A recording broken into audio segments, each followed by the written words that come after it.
Hola comunidad, ¿cómo están? Gusto de volver a encontrarnos en esta escuela de pensiones, capítulo número 12 de esta segunda temporada. ¿Cómo pasa el tiempo? Se está pasando volando, a veces hasta asusta lo rápido que pasa el tiempo, pero como siempre me acompaña mi querido, tendría muchos adjetivos, pero mi querido profesor Dávila. ¿Cómo está, profe?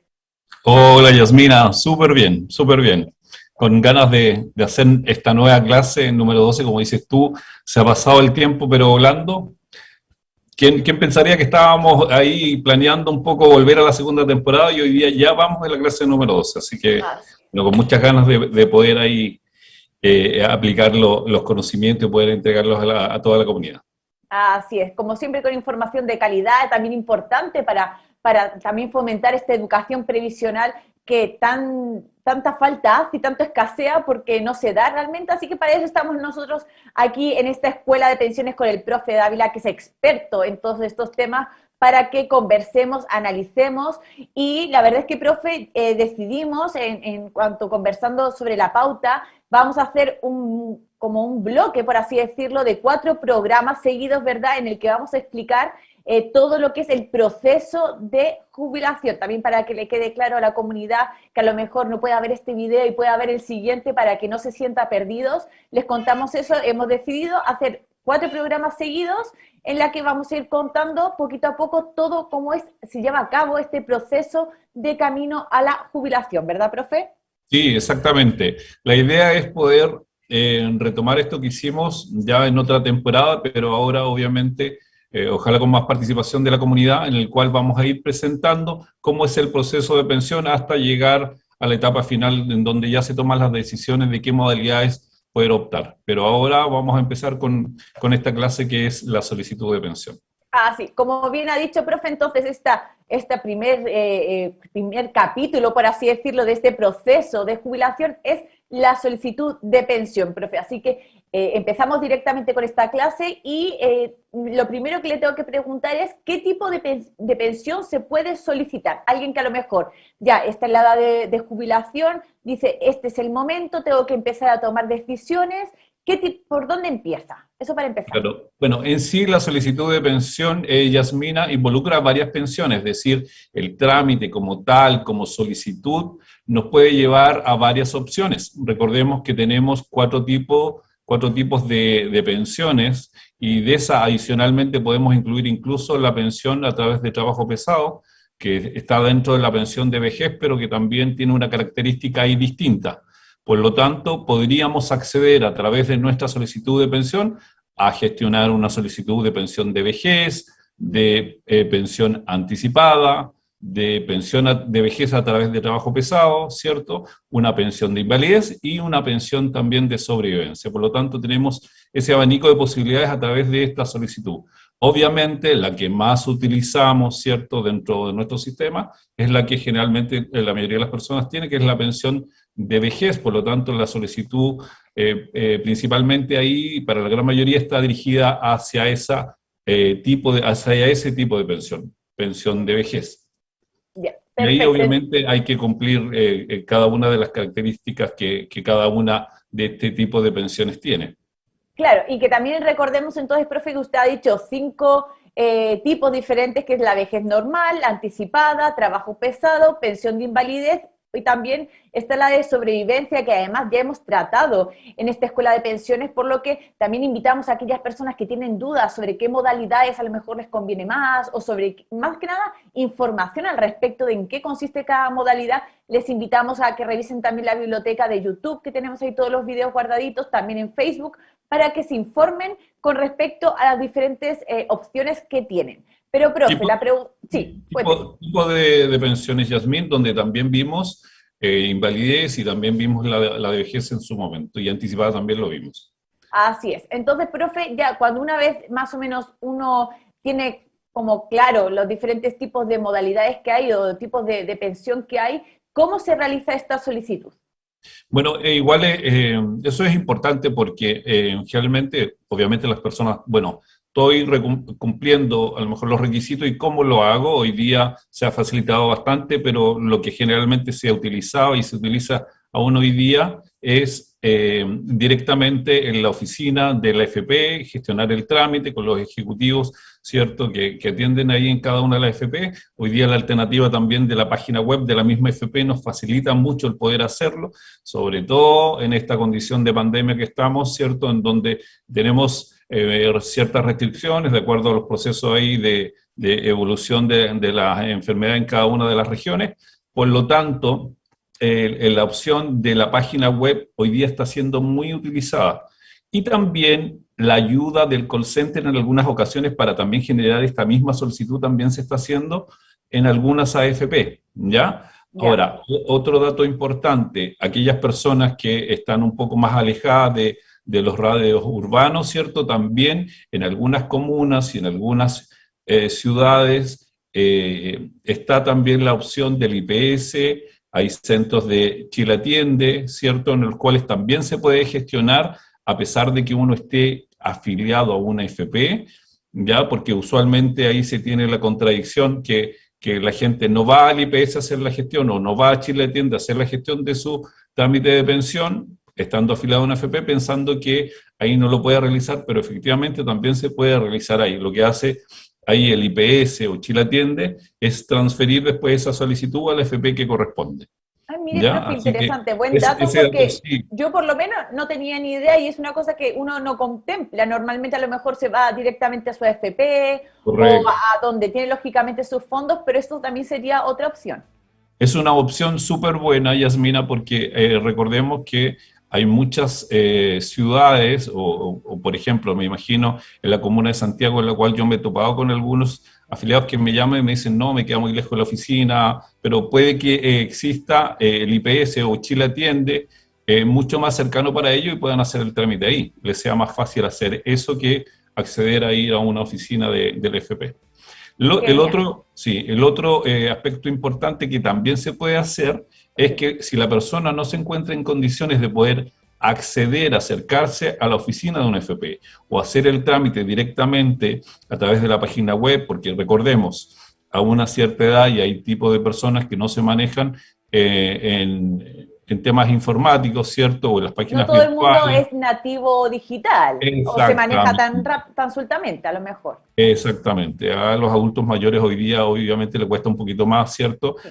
A pesar de que hay unos que se manejan pero perfecto y son hoy día muy clever en eso, pero hay gente obviamente que le cuesta un poco más. Entonces para ellos también existe hoy día, ¿cierto? Y para muchos y que toman la decisión de acceder a un mandato a una persona que se lo pueden entregar a un familiar, a una persona conocida, ¿cierto?, que de su confianza obviamente, y también está la opción de los asesores previsionales, los cuales ellos le pueden otorgar un mandato y ese trámite como solicitud también lo puede hacer el asesor.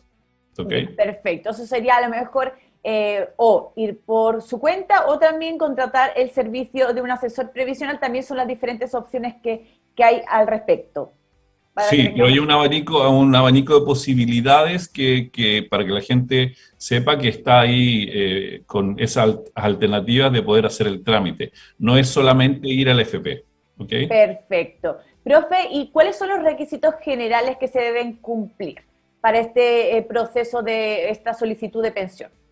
Bueno, ahí lo que hay que tener muy claro, Yasmina, es saber qué tipo de pensión voy a solicitar. Como hablábamos al principio, los tipos de pensión que tenemos, por lo tanto, hay que tener muy claro, obviamente, si voy a solicitar una pensión de vejez, tengo que cumplir los requisitos de edad. En el caso del hombre, ¿cierto?, haber cumplido los 65 años, en el caso de la mujer, haber cumplido 60 años. Esos son los límites y los requisitos básicos para la pensión de vejez. En el caso de una vejez anticipada, cumplir con los requisitos, obviamente, de que la pensión cumpla con los estándares de ser mayor al 70% del promedio de la renta los 10 últimos años y el 80% de la pensión máxima con aporte solidario. Si se cumplen esos estándares, obviamente la persona puede acceder a una pensión anticipada. En el caso de una pensión dirigida de trabajo pesado, que también es una pensión de vejez, pero con la característica de trabajo pesado, cumplir con los años en los cuales cotizó adicionalmente él y su empleador para que le otorgue los años adicionales o años en los cuales pueda adelantar su trámite de pensión. En el caso de la pensión de invalidez, cumplir con el requisito en que el dictamen ejecutoriado por la comisión médica le otorgue esa calidad de incapacidad laboral. Y obviamente es como lógico en el caso de la sobrevivencia presentar un certificado de función ahí del causante de la pensión. Ya, profe. Esos son los requisitos básicos para que uno pudiese acceder, obviamente, para hacer este tipo de trámite de solicitud de pensión.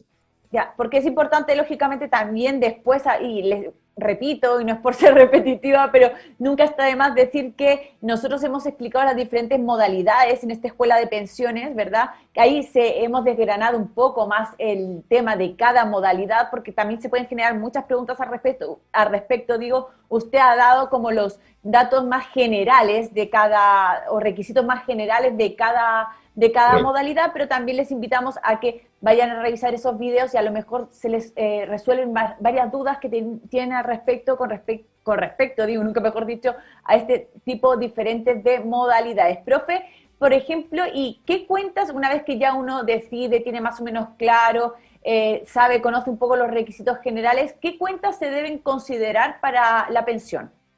Sí, esta decisión es importante, Yasmina, y las personas ahí que están hoy día escuchándonos y pueden poner atención a esto, porque no necesariamente tengo que ocupar todas mis cuentas para poder pensionarme. ¿A qué me refiero con esto? Porque hoy día muchas personas tienen sus cuentas obligatorias y cuentas voluntarias. Y como bien las cuentas en su nombre así lo dicen, las obligatorias me obligan a ocuparlas para pensión. Es decir, mi cuenta obligatoria es parte fundamental del cálculo que me va a hacer mi sistema del sistema para poder pensionarme. Es decir, la cuenta obligatoria es la principal con la cual se va a considerar el cálculo de pensión. Si tengo adicionalmente las personas que hoy día están en trámite de pensión hoy día y próximas a pensionarse, y las que ya se han pensionado han tenido, por ejemplo, y tienen hoy día bono de reconocimiento. El bono de reconocimiento también debe ser considerado dentro del proceso de cálculo de la pensión. Por lo tanto, si bien es cierto, no es una cuenta directa que uno ha manejado o las personas han manejado en sus cuentas o en su afiliación o en su proceso de pensión, no es una cuenta que esté de manera directa en la AFP, sino que está de manera nominal en un monto X que está establecido ahí, pero una vez cumplida la edad legal se liquida ese monto nominal, se transforma en plata y pasa a formar parte de la cuenta obligatoria. Por lo tanto, eso también se utiliza obligatoriamente para el cálculo de la pensión. Y lo otro que también se debe utilizar para aquellas personas que han hecho depósitos convenidos. Recordemos que la cuenta de depósitos convenidos es una cuenta que se crea en la medida que el trabajador hace un convenio con su empleador para que le descuente adicionalmente montos más elevados de dinero para incrementar su futura pensión y a la vez para generar descuentos del punto de vista de los impuestos que se deben pagar. ¿Ya? Así es que, bueno, en ese sentido, esas serían las 3 cuentas obligatorias que se deben utilizar para el cálculo de la pensión. Y las otras cuentas, todas las cuentas relacionadas con las cuentas voluntarias, obviamente la palabra así lo dice, son cuentas voluntarias que si yo quiero las utilizo para el cálculo de mi pensión. ¿Ya? Ahí tenemos las cuentas de APB, tenemos las cuentas de ahorro voluntario, que es la cuenta 2, la famosa cuenta 2, y también podríamos tener la cuenta o los dineros que tengo en el seguro de cesantía, ¿ya? Que también podrían traspasarse, perdón, si así lo quisiese el afiliado. Todas esas pasan a categoría de cuentas voluntarias, en las cuales el afiliado podría tomar la decisión de que sean calculadas también con su pensión junto con las cuentas obligatorias. Profe, una pregunta, porque muchas veces en las páginas web de las AFPs uno puede simular su pensión. Cuando uno simula su pensión, porque a lo mejor muchas veces, a lo mejor alguien que nos está viendo dice, ¿sabes qué? A lo mejor estoy en momento de jubilar o me queda poco, voy a más o menos ver cuánto aproximadamente podría tener. ¿En esa simulación se incluyen las cuentas voluntarias? Si uno así lo quiere, Ya. Como son cuentas voluntarias, claramente ahí ese es un buen ejercicio y es muy buena tu pregunta, Yasmina, siempre muy atenta Atenta, profe, al atenta. tema. Es súper buena pregunta porque es una forma de que las personas pudiesen calcular efectivamente cuál es la incidencia que pudiese tener una cuenta voluntaria sobre su pensión. Y ahí hay sorpresas en cuanto a cuánto puede incidir. Ahí yo tengo una propia opinión con respecto a eso, ¿cierto? Y ahí con las personas con las cuales yo gestiono Sí. sus trámites de pensión y hacemos ahí algunos cálculos, generalmente no las utilizamos, pero bueno, pero todo Ya. depende mucho de los montos establecidos, ¿cierto? En esas cuentas voluntarias y del impacto real que esos montos generan sobre la pensión. Y por eso que es tan buena la pregunta y la acotación que tú haces, porque efectivamente a través de estos simuladores podemos determinar cuál es el impacto real de estas cuentas voluntarias sobre la pensión. Aparte de, obviamente, que nos calculen nuestra pensión y a la vez, por muchas personas, cierto, en el Sí. transcurso del tiempo en los cuales yo he trabajado en esto, me dicen que yo tengo un dinero adicional y me gustaría adicionarlo a mi pensión. Bueno, de la misma manera, este estimador también nos permite eso, es decir, generar a través de un depósito directo cuánto es lo que podemos inyectar y cuánto es el impacto real. Y Ya. poder calcular efectivamente si conviene o no conviene. Profe, y con respecto, me dijo también que se podía incluir en cuando uno se va en esta solicitud de pensión, ¿no? Lo del seguro de cesantía o el fondo de cesantía Sí, también. exactamente, sí. ¿Eso en el simulador también se encuentra o eso uno lo tiene que hacer como el simulacro como aparte? Claro, ahí lo que habría que hacer, no he visto yo al menos hoy día un simulador de la FP que contemple el traspaso puntual del monto de la cesantía. Lo que se puede considerar es saber cuánto es el saldo real que tengo en la cesantía, en mi cuenta de cesantía, y ponerlo ahí como un depósito directo, Ya. ¿ya? De esa manera podríamos calzar ahí esas cifras para que el sistema te calcule efectivamente cuánto podría ser el incremento si traspasas eso voluntario a tu cálculo de pensión. Ya. Por ejemplo, profe, ya que siempre damos así datos interesantes que usted da, si alguien quiere conocer cuánto tiene en este fondo de cesantía, ¿dónde lo puede averiguar?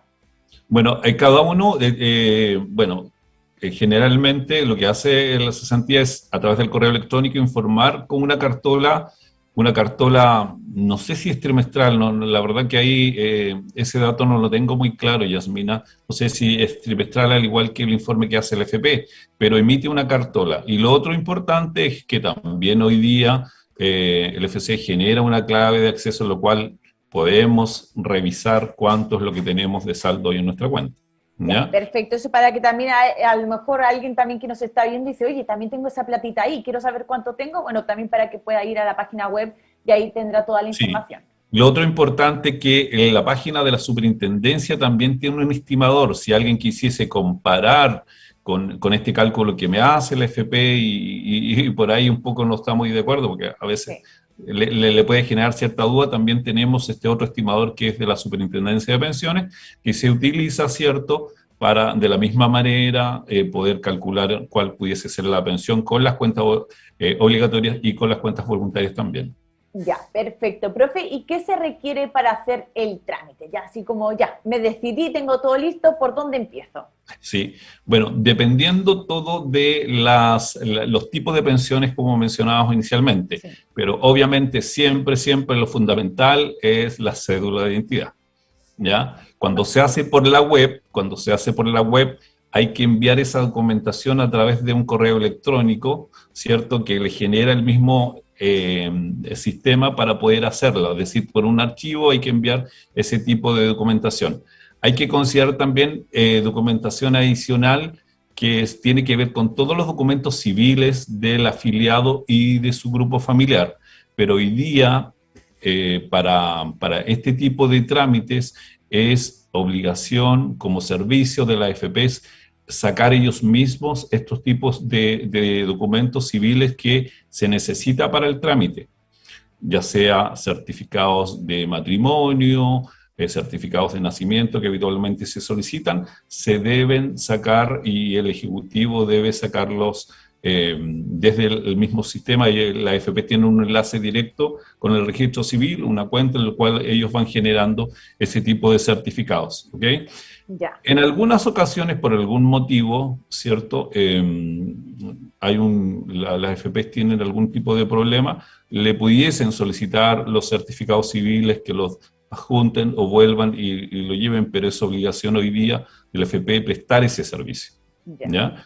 Probablemente para aquellas personas que hacen su trámite a través del IPS o de Chile Atiende, dependiendo de la localidad también, dependiendo también del acceso que estas instituciones tengan, también a veces a lo mejor pudiesen pedirlo, pero ellos también tienen un nexo directo también con el Servicio de Registro Civil, por lo tanto, ese tipo de certificado de documentación debiesen presentarlo.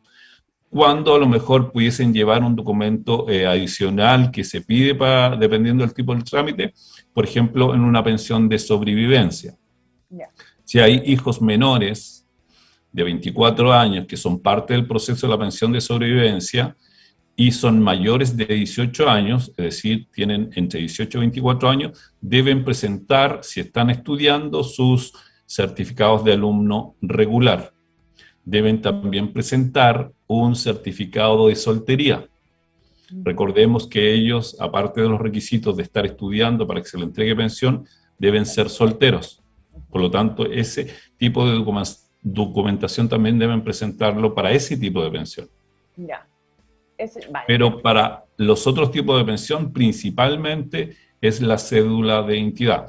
También en el caso, por ejemplo, de las pensiones de invalidez, basta con presentar la cédula. No es necesario en una pensión de invalidez llevar documentos médicos que acrediten la condición. Probablemente después, en el mismo proceso de la comisión médica, pudiese pedir la documentación para respaldar lo que el afiliado está solicitando o acreditando como enfermedad.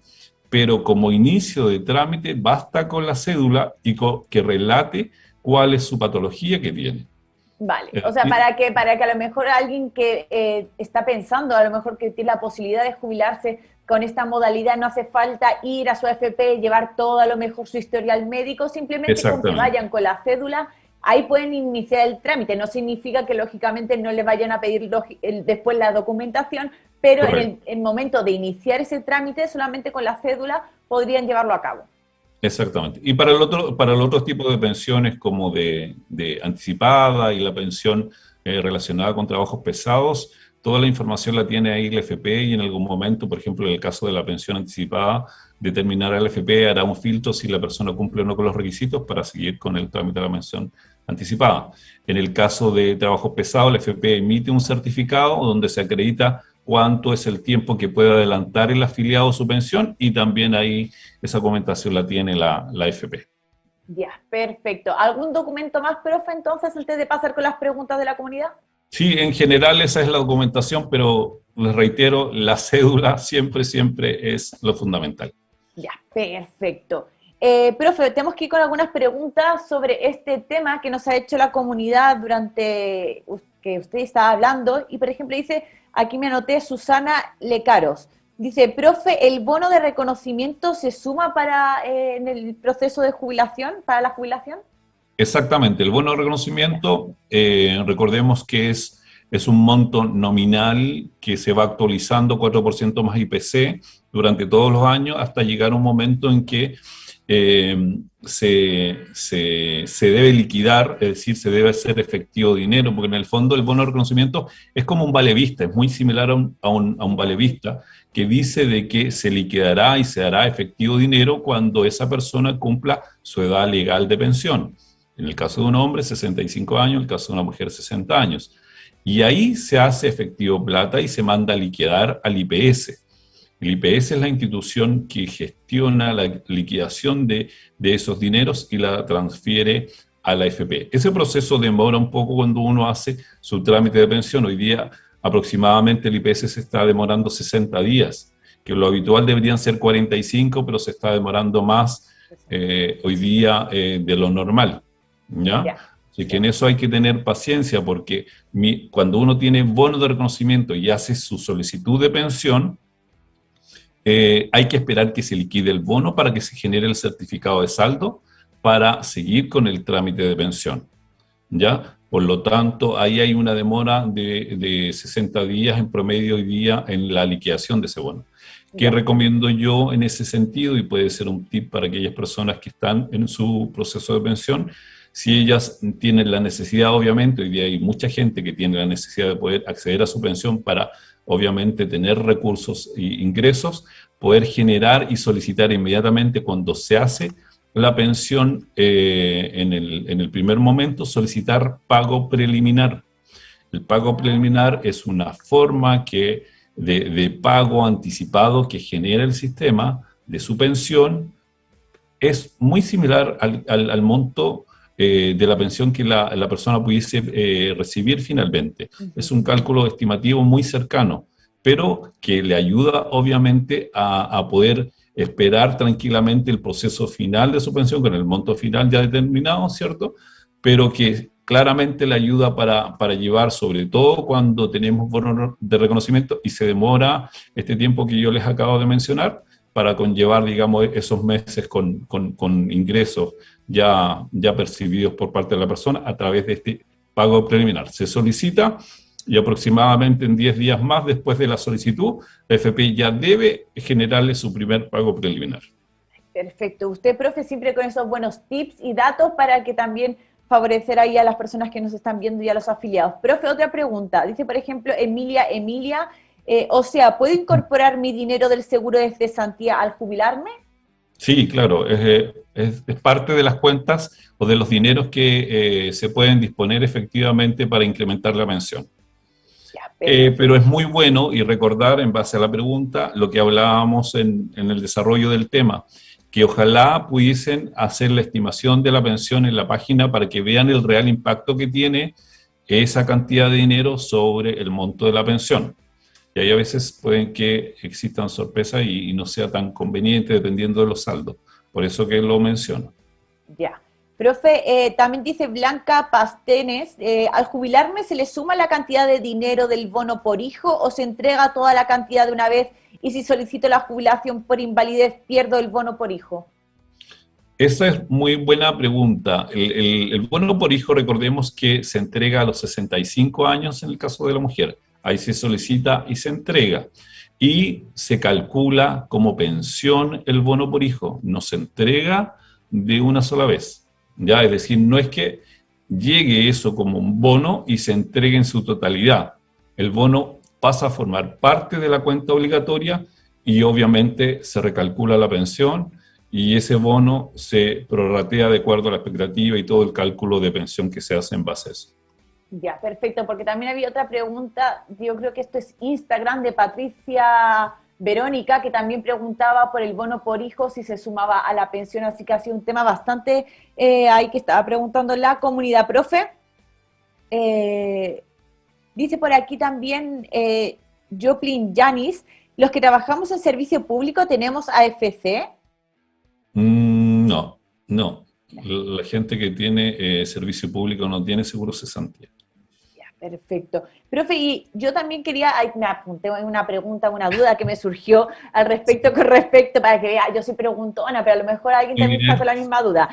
Con respecto, ¿se acuerda el tema que estuvimos conversando la semana pasada, en la noticia de la semana, que esto era lo del congelarse los ahorros, debido a que también volvió a salir el tema a la palestra por las caídas del Fondo E, que decían que era una manera de congelar momentáneamente para que no estuviera el ahorro fluctuando por cualquier vaivén del mercado? ¿Este sería el momento también para pedir este congelamiento? Muy buena pregunta, Yasmina Rob. Muy buena pregunta, porque efectivamente este es el momento en el cual las personas pudiesen pedir que su fondo sea congelado debido a las fluctuaciones del mercado. Hoy día existe la alternativa de que las personas en el momento del trámite, y generalmente ese ofrecimiento siempre, y esa pregunta siempre hoy día es obligación que el Ejecutivo se la haga al afiliado al momento de hacer el trámite, es mencionarle efectivamente si quiere voluntariamente congelar sus fondos para que mientras dure el proceso de la pensión, los capitales que tiene ahí acumulados no fluctúen de acuerdo al mercado, como bien dices tú. Es decir, que no generen rentabilidad. Eso obviamente de acuerdo a la situación del momento en que se pide, si uno puede visualizar que el mercado está arrojando rentabilidades negativas sobre los fondos en donde estamos, porque eso depende también donde la persona tenga sus fondos, ¿ya? Por lo tanto, hay que visualizar ahí si efectivamente tiene una incidencia de poder pedirlo o no pedirlo. ¿Ya? Ya, pero la cosa es que sería el momento y aparte es obligación de la persona de que le hace el trámite preguntarle.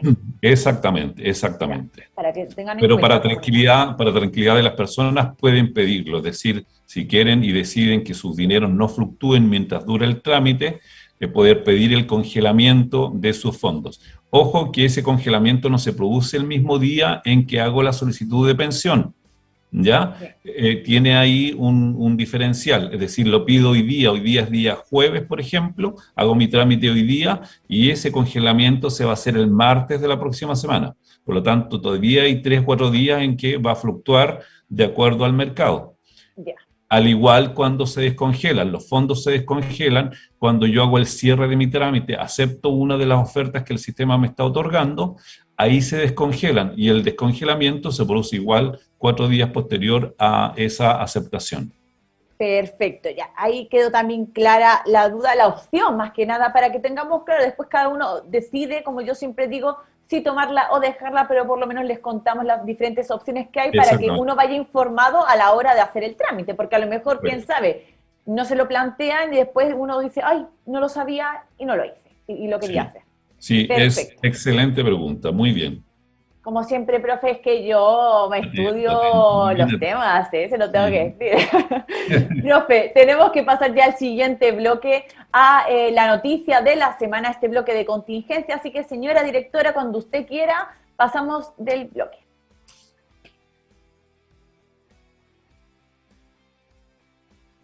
Profe, en este bloque, ya sabe, contingente, donde analizamos las noticias que se van dando durante las semanas y las más llamativas o las que dan para conversar, ¿verdad?, de este sistema previsional con su expertise y también su opinión al respecto. Tenemos que conversar sobre las tablas de mortalidad porque la diputada Alejandra Sepúlveda ingresó un proyecto ahí en la Cámara de Diputados que habla sobre reducir las tablas de mortalidad de los 110 años, que es lo que está ahora establecido, a los 85. Dice que según sus estimaciones aumentarían las pensiones aproximadamente un 20%. De hecho, dijo que en mujeres sería como un 17%, si mal no recuerdo, y en hombres un 13%, que estos datos los sacó de un oficio que había dado la superintendencia ya por el 2019, creo recordar. Entonces, ¿qué le parece este proyecto, esta opción? ¿Cree que es una buena medida? ¿Es un buen comienzo? Porque ya se sabe que hay que modificar muchas cosas de este sistema previsional, pero ¿es un buen paso adelante? Exactamente. Bueno, es una opción, la verdad que bastante real. Recordemos que durante un buen tiempo ya, durante los últimos 3, 4 años, se ha venido solicitando efectivamente esta posibilidad y se le ha pedido expresamente en más de una oportunidad al presidente de la República, que es la persona que podría de un día para otro incluso resolver este tema sobre las tasas, ¿cierto? Y poder disponer de un cálculo y estimación de la proyección de vida o el cálculo de las tablas de mortalidad a una edad definida de 85 años aproximadamente, que es lo mismo que se está pidiendo ahora, para mejorar efectivamente las pensiones, ¿ya? Y la verdad que para mí que es una muy buena iniciativa, es lo que yo considero, debido a efectivamente porque el aumento es inmediato, es decir, se cambian las tablas inmediatamente para todas las personas, absolutamente para todas, para las que están haciendo hoy día el trámite, y para aquellas que están pensionadas se produce el aumento. Por lo tanto, es una medida muy a considerar. Ahora, todo lo que vaya en relación a lo adicional al proyecto también es interesante de poder revisarlo. Estuve ahí yo averiguando, conlleva ahí también la posibilidad de poder poner un seguro de sobrevida, que habría que analizarlo en profundidad, que también es una posibilidad viable, porque recordemos que nuestra población hoy día en Latinoamérica, hoy día los chilenos somos de la población que vive más en torno a los otros países que nos rodean. Por lo tanto, Esperanza de vida. hemos evolucionado durante los últimos años explosivamente en una expectativa de vida mucho mayor. Hoy día, la expectativa de vida, de acuerdo a las instituciones que hacen esta medición, en el caso de la mujer hoy día es cercana a los 91 años y en el caso de los hombres 86 años. Esa es la esperanza de vida real que hoy día tenemos, que es distinto a la tabla de mortalidad. Ahí hay una diferencia, hay que hacer una diferencia en la aclaración de los conceptos. La esperanza de vida con la tabla de mortalidad que se utiliza. La tabla de mortalidad tiene relación con cuál es la probabilidad real que uno de nuestros compatriotas, uno de los chilenos, llegue a vivir a la edad máxima. Y esa es hasta 110 años. ¿Ya? La esperanza de vida tiene relación con la proyección real que tienen las personas en promedio en nuestro país de poder vivir a una edad máxima. En el caso de la mujer son 91 años y en el caso de los hombres 86 años. Ahora, lo importante, sí, como mito y como consulta que siempre ha salido, es que las pensiones no se calculan hasta los 110 años, ¿ya? Eso no se produce en el cálculo real de las pensiones. Siempre van relacionados con la esperanza de vida y la proyección de edad que tiene cada uno de los afiliados en el momento de su trámite, porque en la fórmula va un N que tiene relación con cuál va a ser su edad de proyección de acuerdo al momento en que se hace la solicitud de pensión. En promedio las personas, y como estamos viendo el tema de las pensiones y la solicitud de pensión, la pensión de vejez es, en el caso del hombre, 65 años, en el caso de la mujer, 60, pero no todas las personas hacen su trámite a esa edad. Hay gente que lo hace, en el caso del hombre, a los 70, otros 68, 66, y en el caso de las mujeres hoy día están un poco aplazando la edad, están pensionándose después de los 60, por lo tanto, ese N que va de acuerdo a cuál es esa probabilidad de vida, de su esperanza de vida personal, porque la esperanza de vida es individual, ¿cierto? Es distinta, por lo tanto, el cálculo que se produce ahí, obviamente, es distinto para cada persona. Ahora, la que va a insertar también esta tabla de mortalidad en este ejercicio que se produce cada vez que se calculan las pensiones, pero que es un delta y es un índice que se va reduciendo paulatinamente a través del tiempo. Y dependiendo del cálculo y del tipo de pensión, Yasmín, hay reservas que se deben hacer para ver esa probabilidad de sobrevida que pudiesen tener las personas o el afiliado o el pensionable, ¿cierto? Arriba de la esperanza de vida. ¿Ya? No, importante ahí también la aclaración, profe, la diferencia entre esperanza de vida, las tablas de mortalidad, porque también hay muchos mitos en torno a todo esto. Es importante que se definan bien, lógicamente. Igual es un poco ilógico, hay que decirlo, profe, lo de los 110 años, porque yo todavía no conozco a nadie que haya llegado a los 110, la verdad. Bueno, creo que contados con los dedos. Estadísticamente, la probabilidad de que una mujer llegue a esa edad es de 0,02 en el caso de las mujeres. En el caso de los hombres, la probabilidad es menor, es de 0,01. Es bajísima, o sea, muy poca gente.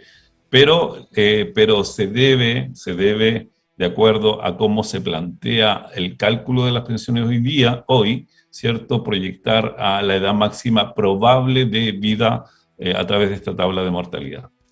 Perfecto. Que se puede cambiar, efectivamente, se puede modificar, se puede readecuar cómo se calculan las pensiones y poner, obviamente, una edad promedio más razonable para la población, que conlleva, obviamente, un cálculo de pensión y un monto de pensión inmediatamente mejorado, efectivamente, y es lo que se persigue hoy día, pero se debe otorgar, y eso yo estoy de acuerdo, otorgar cierta seguridad para aquellas personas que tienen una sobrevida sobre ese monto de edad proyectado o esperanza de vida, ¿cierto?, poder generar esa seguridad para aquellas personas que, de acuerdo a nuestra condición de vida actual, vamos en pleno aumento de esta esperanza de vida. por lo tanto debemos tener y generar ahí una condición que pudiese salvaguardar a aquellas personas que sobreviven y salvaguardar los montos de pensión en el tipo de modalidades que vayan a elegir ese tipo de personas.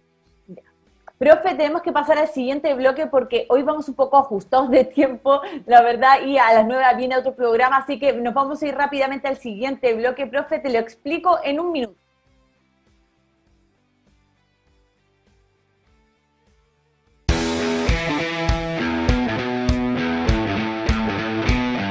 ¿Qué es la tasa de interés técnico?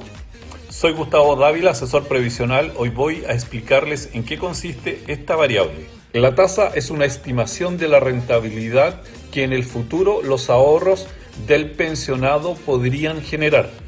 Esta tasa es una de las variables que se utiliza para calcular la pensión en retiro programado y rentas temporales. Esta tasa es informada y publicada por la Superintendencia de Pensiones trimestralmente, los meses de enero, abril, julio y octubre. Si esta tasa disminuye, se asume que los fondos serán entregados como pensión de manera más conservadora. Por lo tanto, debemos asumir que las pensiones podrían subir o disminuir de acuerdo a la variación de esta tasa.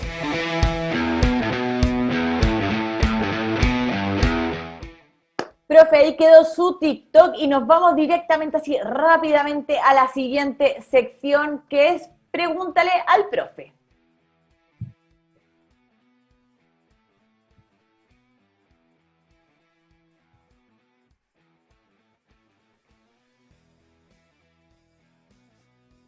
Hola Jazz, hola profe, un gusto estar aquí. Mira, les cuento, mi consulta es la siguiente. Sobre mi mamá, yo soy la que la ayuda en temas previsionales y de economía, y justamente ella actualmente tiene 59 años y estamos viendo cuáles son sus mejores opciones para poder pensionarse. Entonces, te comento, ella tiene cerca de 3 millones de pesos en su AFP y no tiene acceso a ningún otro tipo de pensión.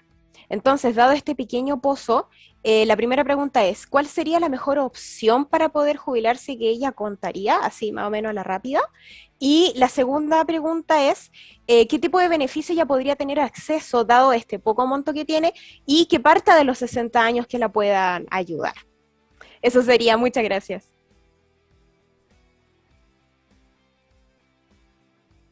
Ahí quedó, profe, la pregunta de Camila Díaz desde Santiago, aquí en la región metropolitana. Profe, todo suyo las pantallas de FF Live para contestarle. Sí, muy buena pregunta la de Camila y en relación efectivamente a la ayuda que ella le está prestando a su mamá en poder ayudarla, en asesorarla, básicamente, ¿cierto? También, bueno, esto es un tema y es un caso que tienen muchas personas y sobre todo las mujeres en nuestro país, en nuestro sistema previsional. Llegan con muy poco dinero, producto de que no han cotizado en su vida laboral, han tenido procesos en los cuales se encargan de la maternidad, dejan de trabajar, una serie de circunstancias. Y llegan con muy poco dinero. Bueno, en este caso puntual hay que fijarse en dos aspectos que son fundamentales. El poco dinero que tiene, si lo proyecta a través del tiempo, obviamente la pensión va a ser bajísima en relación a lo que el sistema le va a calcular como pensión real. Bien, y hay que determinar también si esta pensión a través del tiempo, ¿cierto?, le va a generar la posibilidad futura a los 65 años de acceder a algún beneficio del Estado para que le pueda incrementar su pensión. Recordemos que todos los beneficios adicionales que podemos pedir a través del pilar solidario se deben hacer a partir de esa edad, tanto para hombres y mujeres. Por lo tanto, en el caso de la mamá de Camila, debiese esperar hasta cumplir 65 años para acceder a un beneficio del Estado para el que pueda incrementar ese monto de pensión que le calcule el sistema en base a esos 3 millones de pesos. Ahora, yo creo, y como consejo, creo que sería más apropiado si es que la mamá de Camila no tiene otro ingreso y no cotiza de otra manera, porque recordemos que con nuestra pensión también pagamos el 7% de salud. Por lo tanto, si ella no tiene acceso al sistema de salud, sino que a través de su pensión, ¿cierto? De lo que va a generar su pensión con el descuento del 7%, le recomiendo que la pensión sea calculada tal cual como se la genera el sistema para que le logre cubrir estos 5 años en los cuales ella aún no puede solicitar el beneficio del Estado, ¿ya? Para que tenga la cobertura de salud. Va a recibir lamentablemente ahí muy poco dinero como pensión, pero va a tener la posibilidad de cubrir la salud como un beneficio, ¿cierto?, durante esos 5 años. El otro camino es solicitar que la pensión, como es muy pequeña, se ajuste a la pensión mínima, ¿ya? Lo que va a conllevar a que probablemente en un corto tiempo ese dinero se le acabe, ¿ya? Se le termine. Por lo tanto, como todavía no puede acceder a los beneficios, reitero, del Estado por la edad que tiene, existe una probabilidad de que el dinero se le acabe antes de los 65 años, por lo tanto, se quede sin pensión y a la vez se quede sin cobertura de salud. Por lo tanto, por eso que es importante poder acceder a lo mejor a ver esa posibilidad de que la pensión sea la mínima para otorgar el beneficio de salud durante los 5 años hasta los 65 y que pueda pedir los beneficios del Estado.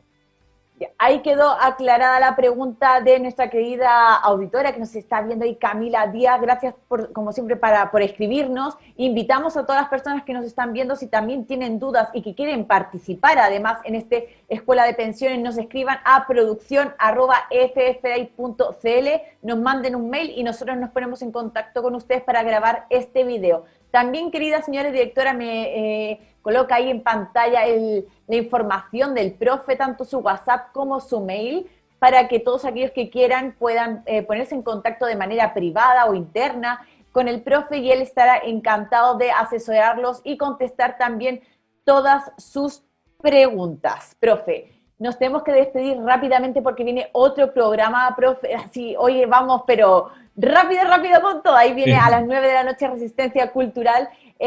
Profe, les dejo los últimos segunditos para que se despida de la comunidad.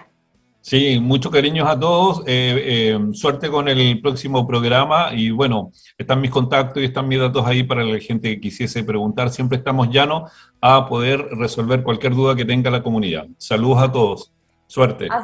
Así que nada, comunidad, como siempre, gracias por estar ahí, por la sintonía. Quédense ahí pegados en la pantalla de FFLA porque llega Resistencia Cultural. Les mando muchos besos.